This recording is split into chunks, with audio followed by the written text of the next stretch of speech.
bukan FIFA loh yang bikin buat perbaikan stadion di Inggris, bukan FIFA, bukan UEFA, bukan FA juga. Jadi maksudnya bukan PSSI-nya juga, bukan PSSI Inggris juga, tapi pemerintah yang turun langsung gitu. GBLA itu tahun 2009 dibangunnya 545 miliar. Terus juga JIS nih yang terbaru ya. Harganya tahu berapa coba? 4 triliun rupiah. 4 triliun? 4 triliun itu. Tapi udah ada tersangkanya kan.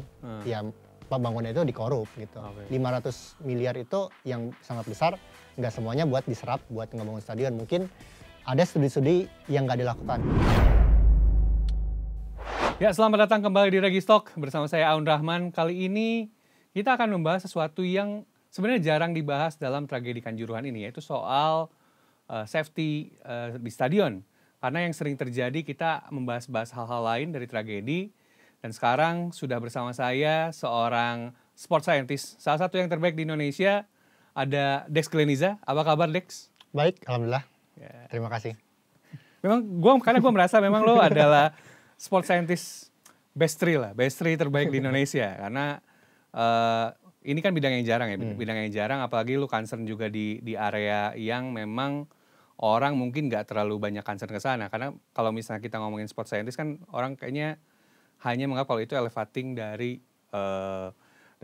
FVOK. Ya, makanya gue ngerasa karena lu berpikir dengan hal yang makro, salah satunya yang akan kita bahas hari ini yaitu stadion, gue rasa lu harus bisa bersuara terkait apa yang terjadi di Kanjuruhan. Nah, yang gue tahu lu memang punya tesis yang berkaitan dengan stadion. Boleh lu ceritakan nggak? Tesis itu S2 ya? S1 gue arsitektur loh. Arsitektur. Sebagai info? Makanya sebenarnya waktu gue bikin tesis, apa yang berhubungan dengan S1, arsitektur, ya udah gue melihat aspek keamanan dan keselamatan di stadion di Indonesia. Gitu. Nah ini dia, bisa dicek di sini. Jadi ini bukan Fafifu Wasesos. Nah ini bukan Fafifu nih. Sudah diuji. Judul tesisnya Dex ini adalah optimalisasi desain dan juga manajemen lingkungan stadion sepak bola untuk meningkatkan keamanan dan keselamatan penonton. Wih, panjang juga ya. Ya, ini panjang juga. Dan ini memang tampaknya adalah sesuatu yang pas banget dengan apa yang terjadi di Kanjuruhan sekarang. Lo boleh ceritakan nggak tesis lo ini ngebahas apa? Jadi ternyata acara olahraga ini suka makan banyak korban. Ini datanya penelitiannya Zen dari Tiongkok ya, tahun 2007. Ada 2000 korban setiap tahunnya. Banyak banget. Jadi aktivitas olahraga ini tergolong sebagai aktivitas yang berisiko. Makanya dibutuhkan standar keamanan dan keselamatan yang baik. Nah, gue nganalisis aturan soal stadion dan keamanan dan keselamatan dari FIFA, AFC dan juga PSSI. Jadi ada 3 tuh yang gue teliti. Dari stadion, keamanan dan juga dari AFC, FIFA dan PSSI. Ada 6 peraturan ya. Nah, gue bandingin terus gue hasilkan rekomendasi atau petunjuk desain dan manajemen. Kenapa desain dan manajemen? Soalnya desain itu kan dikerjakan dari tahap prarancangan ya. Prarancangan, terus juga perancangan, prakonstruksi, terus renovasi stadion. Sementara abis itu kita menyelesaikannya dengan manajemen. Misalkan dari pelaksanaan pertandingan dan juga pengelolaan stadion. Di tahap yang nggak lulus dari manajemen, dari desain, itu bisa diselesaikan di manajemen biasanya. Jadi misalkan, stadionnya ternyata kurang baik nih gitu. Tapi kalau manajemennya bagus, harusnya bisa aman. Ada contoh konkretnya nggak? Let's say misal, ternyata drainase lapangannya nggak bagus, berarti diselesaikan di manajemen gitu? Kalau drainase ke lapangan ya soalnya ya. Kalau misalnya stadion misalnya? Kalau ke stadion misalnya tribunnya kurang bagus gitu. Ya udah di manajemennya dibagusin, gimana caranya? Tidak boleh ada penonton gitu. Itu kan aspek desainnya nggak lulus maksudnya. Tapi gimana kita menyelesaikan dari aspek manajemennya? Ya itu caranya. Makanya desain dan manajemen tuh saling berkaitan untuk keamanan dan keselamatan di stadion ini gitu. Nah dulu PSSI belum punya peraturannya. Sebenarnya ada tulisannya di situ. Aturan mengacu pada aturan stadion PSSI. Cuman gue cari-cari nggak ada. Nah tahun ini itu kan tesis gue tahun 2016 ya. Lama banget sebenarnya. Tahun ini udah ada ternyata dari PSSI gitu. Berarti waktu tahun 2016 ketika Dex bikin tesisnya soal stadion ini, berarti belum ada aturannya waktu itu berdasarkan penelitian lo. Belum ada. Menariknya gini ya, dari aturan-aturan gue teliti, aturan stadion dan aturan keamanan dan keselamatan, kan dari FIFA, AFC, PSSI, mungkin bisa ditampilin ya, ada 6 berarti itu kan. Semuanya tuh berkaitan satu sama lain. Jadi Yang ada di FIFA, yang ada di AFC, dan yang ada di PSSI itu, wah beneran lengkap deh, lengkap banget. Dan udah bagus di atas kertas. Jadi kalau lo nanya ke gua, apakah peraturan sudah ada dan sudah lengkap? Sudah ada. Sekarang. Kalau dulu sih udah ada, cuman belum lengkap. Tapi sekarang beneran udah lengkap, udah keren lah. Yang jadi masalah adalah ditegakkan apa enggak gitu. Oke. Nah, karena kan lu tadi ada beberapa poin rekomendasi. Bisa disampaikan ke kita nggak? Rekomendasi yang lu dapatkan dari hasil penelitian lo soal stadion di Indonesia itu kayak gimana? Jadi ada 8 aspek yang gua sampaikan di kesimpulan. Aspek lokasi, rencana evakuasi, pemisahan wilayah atau zonasi, pengawasan keamanan, terus alur penonton, kontrol terhadap penonton, material bangunan, dan juga pemisah antara tribun dan lapangan. Itu banyak banget rekomendasinya. Misalnya nih gue meskipun tesis sendiri kan terlalu banyak poinnya ya. Jadi gue nggak rada-rada harus lihat juga. Jadi misalkan di lokasi itu misalkan dari perancangan berarti stadion itu harus tahu letaknya itu di mana gitu. Harus radius berapa dari rumah sakit terdekat, dari kantor polisi, dari bandara kayak gitu. Terus alur jalurnya kayak gimana? Itu dari aspek lokasi misalkan ya. Itu desainnya kan. Nah, manajemennya gimana? Manajemennya soal jalur-jalurnya. Misalkan ternyata di situ tuh cuma ada 2 jalur gitu. Cuma ada 2 jalan besar gitu. Cuma ada 2 jalan besar. Cuma ada bahkan jalan kecil gitu. Nah, manajemennya gimana? Kan desainnya kan udah bukan salah sih, udah susah kan mau lebarin jalan, ya udah di hari pertandingan dibikin searah gitu. Penyelesaiannya manajemen. Desainnya ada yang kayak gini dan susah buat dilebarin gitu. Makanya diselesaikan dengan manajemen. Nah, jadi aspek desain, aspek manajemen tuh gue tinjau dari ke berapa tuh? 8 aspek tadi, lokasi, zonasi dan segala macam. Arah pintu juga gimana, material bangunan sebaiknya gimana, kayak gitu-gitu. Bahkan kayak jumlah steward aja itu ada standarnya. Kalau nggak salah ya, di low risk match itu 1 per 1 steward untuk 250 penonton. Di low risk match, tapi di high risk match itu 1 steward untuk 100 penonton. 1 steward untuk 100 setiap 100 penonton. Nah. Berarti let's say kita mau gak mau harus kaitin dengan Kanjuruhan kemarin. Ya. Itu kan ada 42.000. Berarti itu high risk kan? Meskipun itu high risk. Pertandingannya cuma ada penonton Arema, berarti 42.000 bagi 100 bro tuh. Berarti harus ada 420 orang stewards. Masalahnya kan kemarin itu minimal kan, belum sama pihak keamanan, karena kalau nggak salah ketika pihak keamanan pun katanya 3.000 kan. Berarti seharusnya udah ideal dong harusnya kan, bahkan jenjangnya nggak berubah gitu. Iya. Selisihnya nggak terlalu jauh. Bahkan kayak kemarin kan Jokowi juga bilang kan tangganya kurang nggak standar, itunya kurang standar. Nah itu juga dihasilkan dari tesis gue. Terus juga sebenarnya di peraturan FIFA dan FC gue udah ditulis ukuran-ukurannya berapa gitu. Nah ini kita ngomongin karena ini juga yang gue pengen tahu sebenarnya. Jadi sebenarnya buat persyaratan stadion itu ada berarti dari FIFA, AFC dan juga PSSI. Ini yang di sini bisa dilihat dari FIFA Stadiums Guidelines. Itu bisa di-download di stadiums.fifa.com.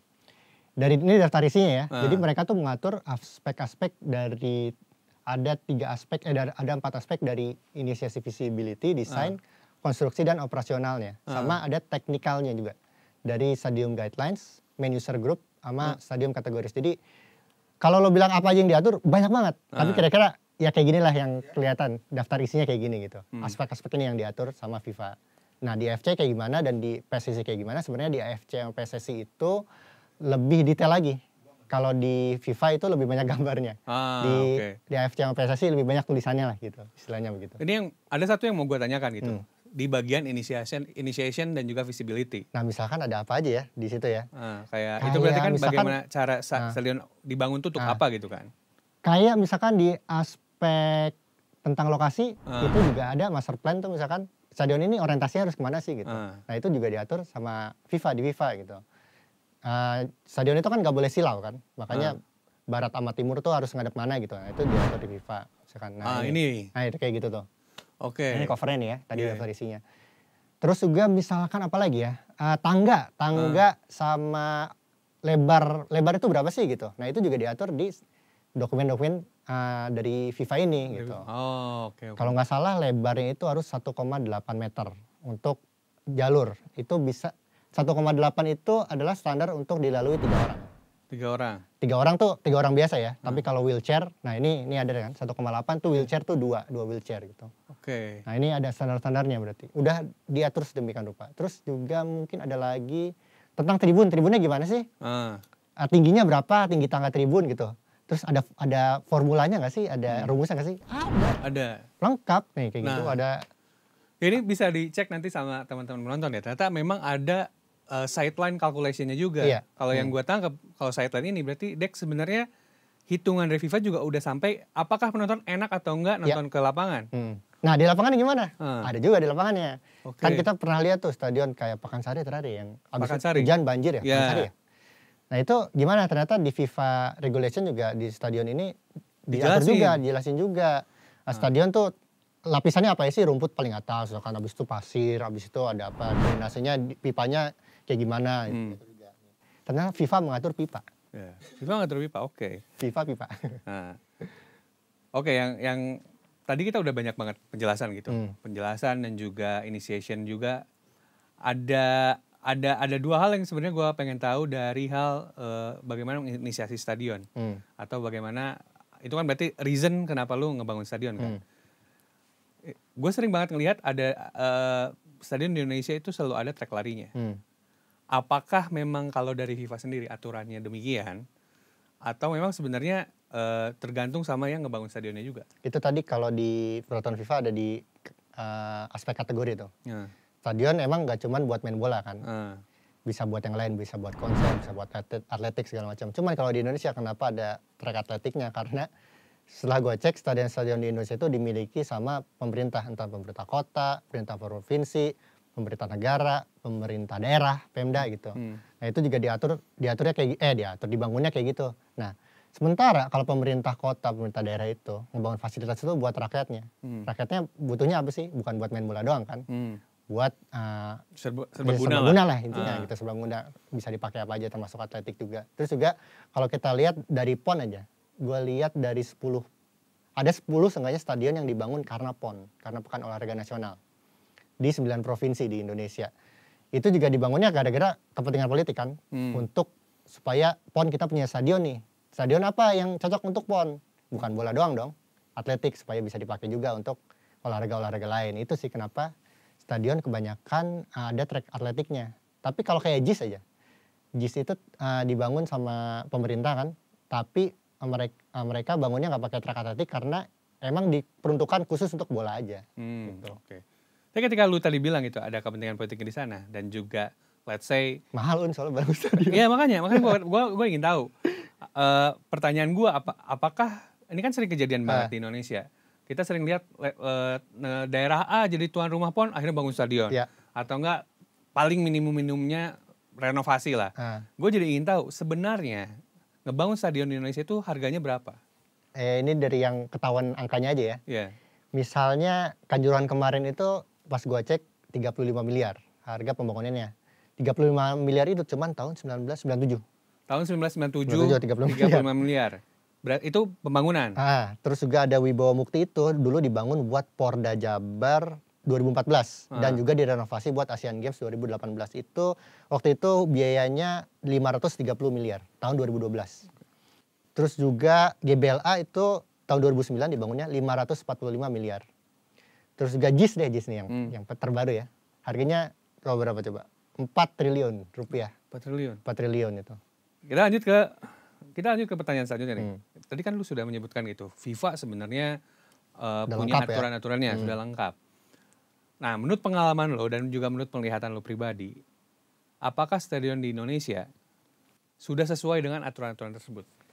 Secara fisik ya dan secara umum menurut gua belum dari yang gue perhatiin. Tapi memang ada beberapa stadion yang udah sesuai standar FIFA secara desain ya, kayak JIS, terutama 6 stadion yang bakal dipakai di Piala Dunia U23 nanti. U20?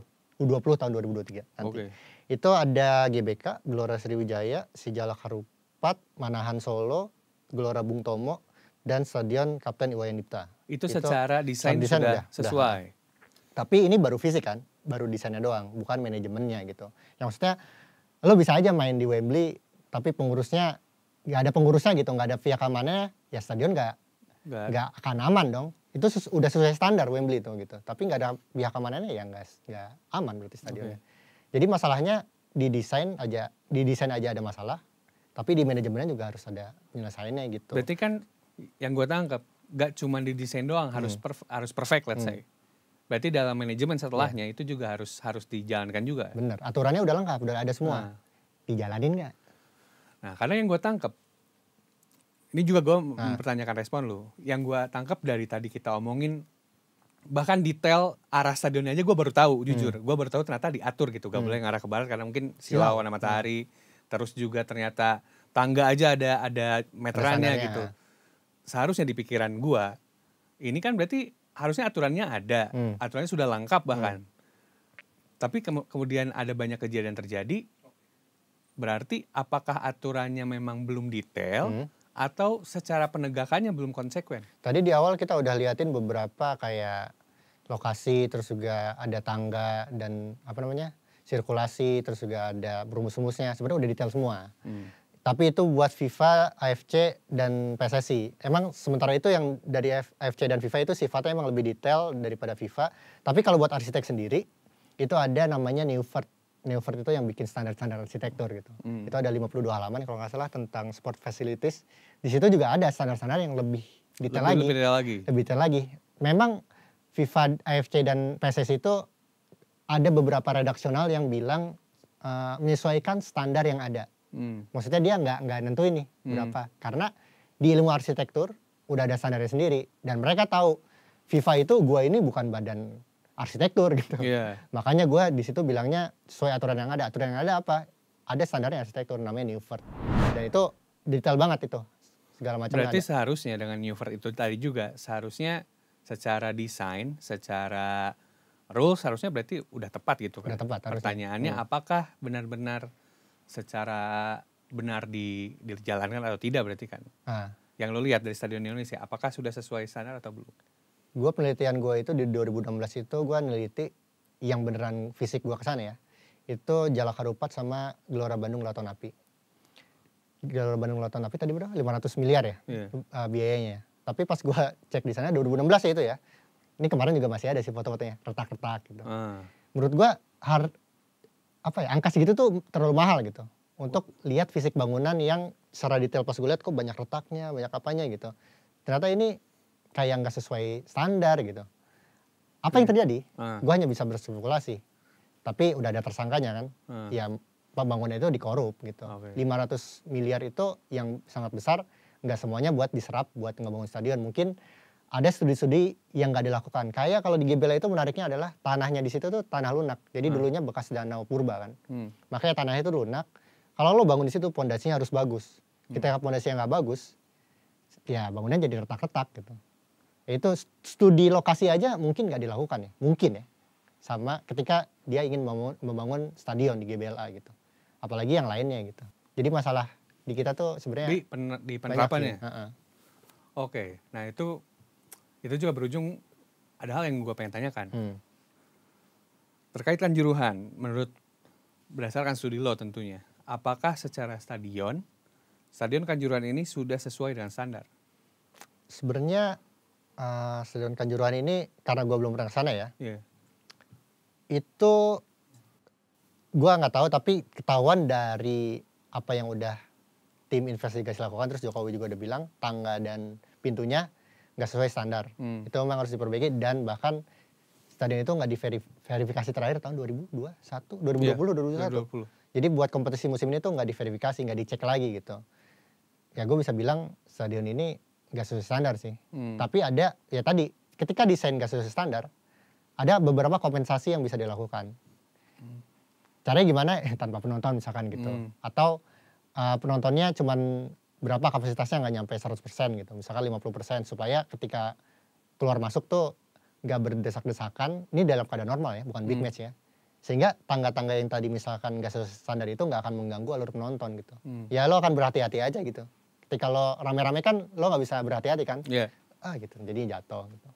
Nah itu juga tadi karena juga lu udah sempat mention soal verifikasi. Gue mau bertanya, karena kan biasanya tuh circular verifikasi itu yang gue selalu ngeh adalah ketika misal ada kompetisi Asia gitu. Misal klub A main di AFC Cup atau di, udah jarang sih tim Indonesia main di Champions League ya.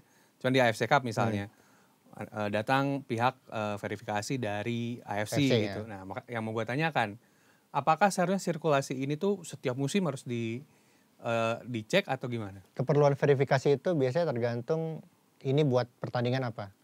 Kalau kepentingannya kayak FIFA mau bikin Piala Dunia di Indonesia, Piala Dunia U20, itu verifikatornya langsung dari FIFA, tapi melalui PSSI yang mendampinginya. Di AFC itu, setahu gue di peraturan zaman waktu gue tesis di 2016 itu ada namanya AFC kuesioner, facility kuesioner. Jadi sebelum tim kesebelasan itu ke AFC, mereka disuruh ngisi dulu kuesioner dari AFC gitu. Nah di PSSI di pasal berapa ya gue lupa. Di situ juga ada form checklist dari PSSI buat stadion. Mungkin bentuknya mungkin akan serupa ya kayak gitu ya. Mungkin nanti bisa ditampilin kuesionernya AFC, itu juga ada dari sejarah stadion sampai aspek keamanan, kayak gambar-gambar sign posting, misalkan kita kalau mau keluar gitu, warnanya harus cerah kayak gitu-gitu. Terus juga piktogramnya harus standar internasional, itu juga diatur. Itu udah ada apa belum? Di checklist semua tuh di situ. Di checklist itu diverifikasi sama pihak yang mau menyelenggarakan kompetisi AFC atau FIFA misalkan gitu. Nah cuman kalau di PSSI ini yang menarik adalah di peraturan stadion PSSI itu dijelaskan bahwa mereka punya, jadi apa yang ada di aturan regulasi PSSI itu adalah standar minimum.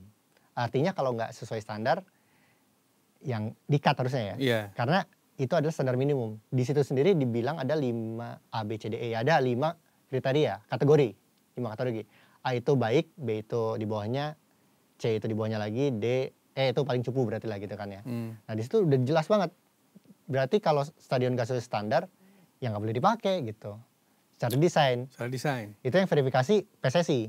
Yang verifikasi adalah PSSI. PSSI harusnya gitu. Termasuk kalau buat kompetisi tingkat atas juga. Cuman kalau di AFC, kayak misalkan dulu misalkan PSM gitu ya. Yeah. Lolos ke AFC Cup gitu. Stadion PSM waktu itu masih di Mata Angin. Mata Angin tuh nggak sesuai. Gimana cara menyikapinya? Ya PSM nyari kandang lain. Di mana waktu itu? Waktu itu di Bogor, di Bogor kan, di Pakansari kan gitu. Nah itu ada penyesuaian kayak gitu.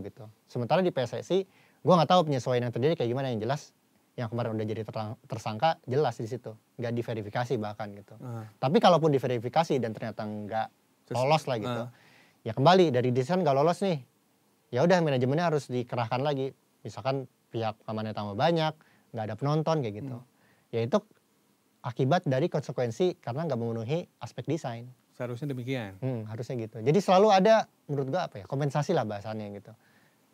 Secara umumnya sih kalau main bola kan cuma butuh lapangan doang kan ya. Maksudnya kalau lo pengen main bola doang ya udah lapangan aja sebenarnya cukup gitu.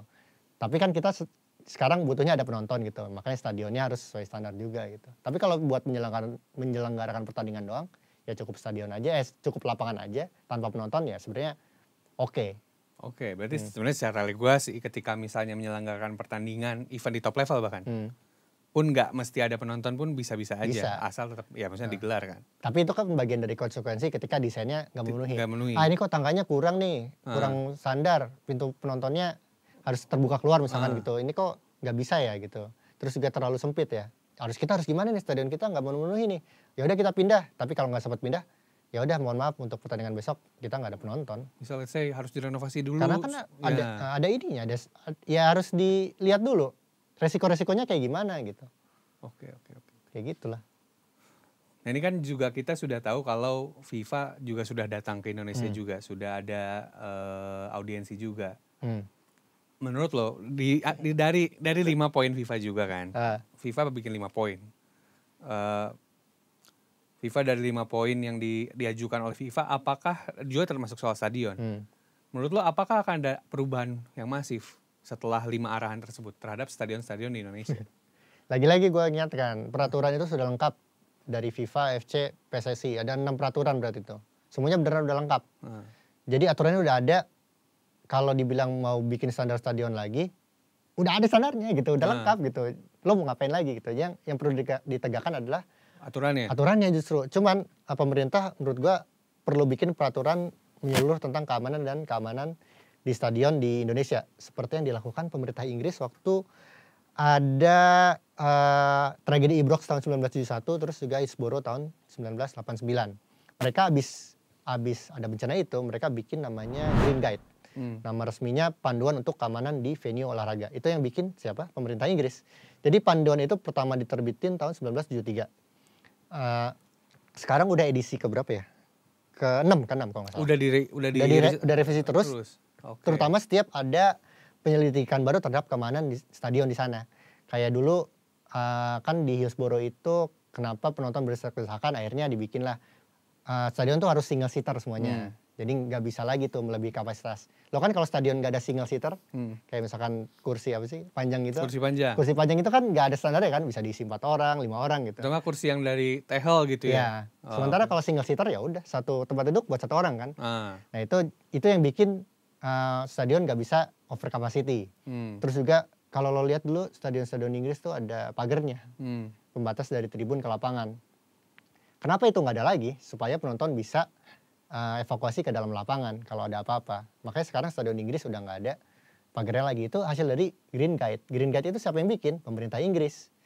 Nah di Indonesia harusnya ya pemerintah Indonesia juga bikin ya sejenis Green Guide gitulah.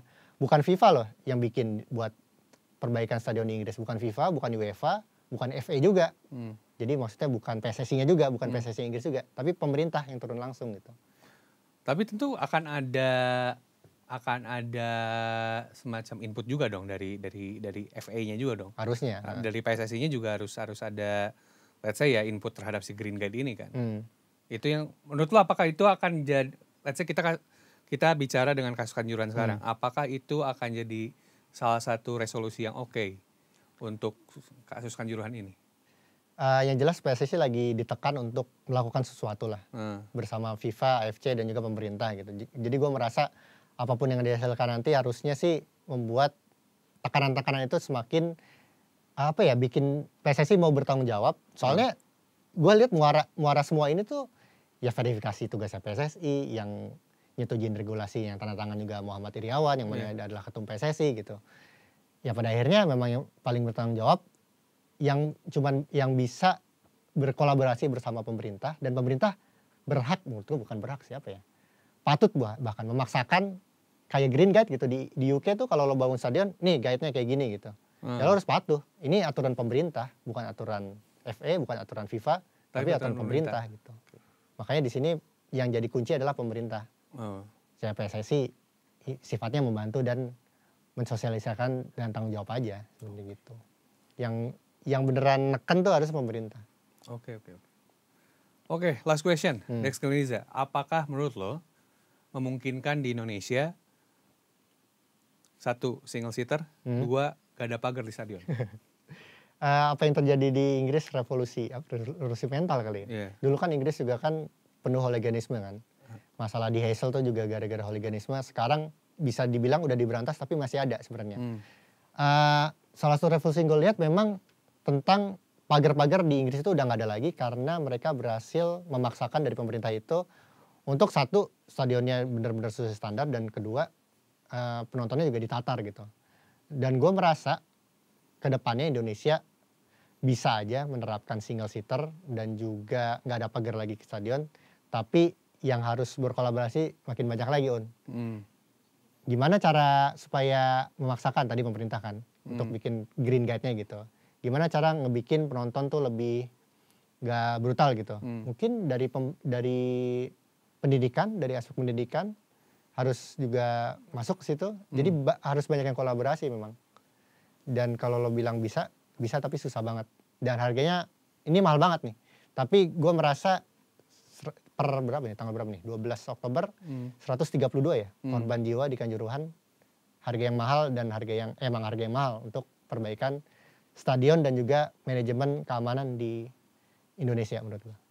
Ya, tadi kita sudah banyak mendengarkan paparan yang luar biasa dari Dex Glenisa terkait safety stadion yang memang tampaknya harus banyak sekali perubahan. Nah teman-teman, terima kasih banyak juga sudah menyaksikan sejak awal. Saya Aun Rahman, sampai jumpa lain waktu.